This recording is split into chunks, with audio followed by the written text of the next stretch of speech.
are a 65 cow certified organic dairy. There's only 2 in the state of Tennessee right now. I'm fortunate to be with one of them.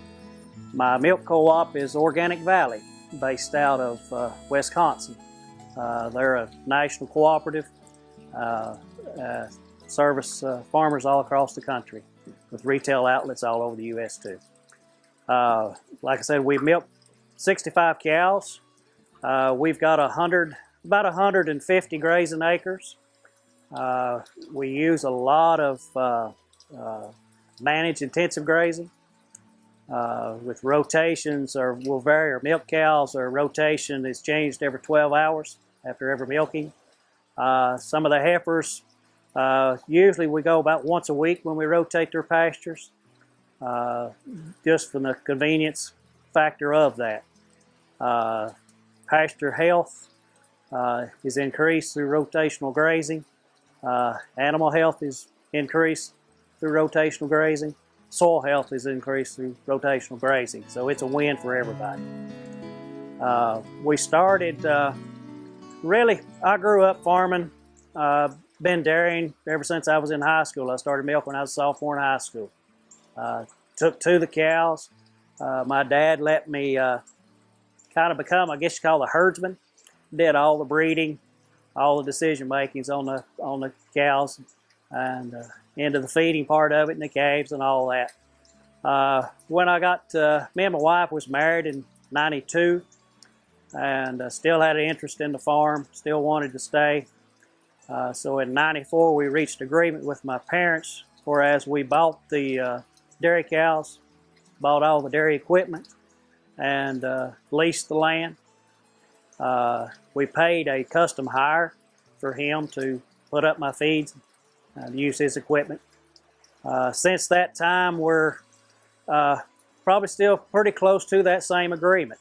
We still rent the land from my dad, but we do our own cropping now ourselves, and we try to raise all of our forages that we need, purchase all of our grains. We don't raise any grain at all. My farm needs to be in forage production. That's where the greatest bang for my buck is. We feed a total mix ration during the non-grazing season, and usually our non-grazing season runs from about the 1st of November through the 1st of April. Now weather can dictate exactly when those start and stop dates are, but basically that's our non-grazing period. During those times we will use corn silage, purchased alfalfa hay, purchased grain. We turn out normally, like I say, the 1st of April, and when we start and go out, they get only some stored hay. Would only be the hay. No stored silage at all during grazing season.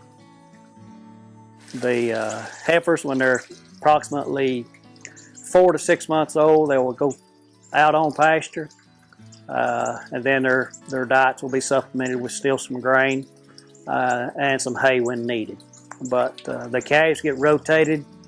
Like I say, once a week they'll go to fresh pastures, and that helps with their overall herd health and helps with the grass, weeds and parasites and those kind of things.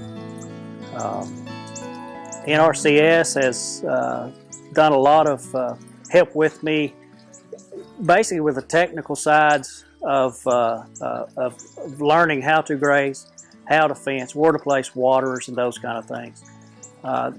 That's a good place to start, is with these local technical folks, but you need to get out and visit some other farms who have put these in place, because when you see that, then you can tell where's it going to work on your farm.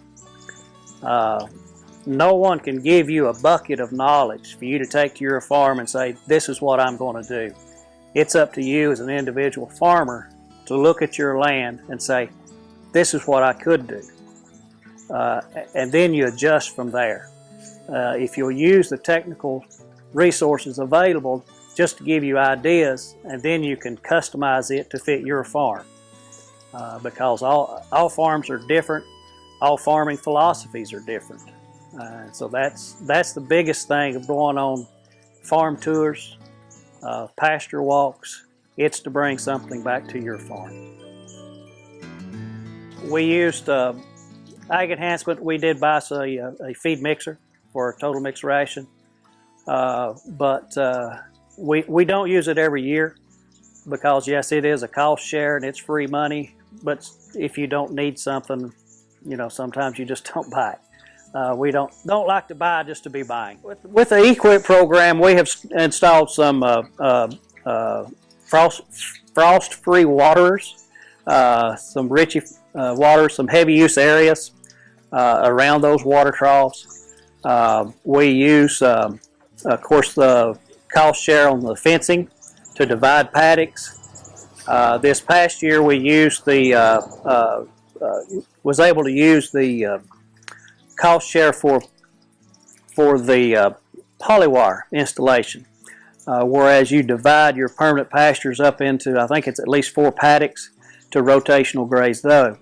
And that was a great help to me because it allowed me to put up a temporary fence just to see how that it works for maybe bush hogging the land, or how the cows, if the acres were right for the heifers.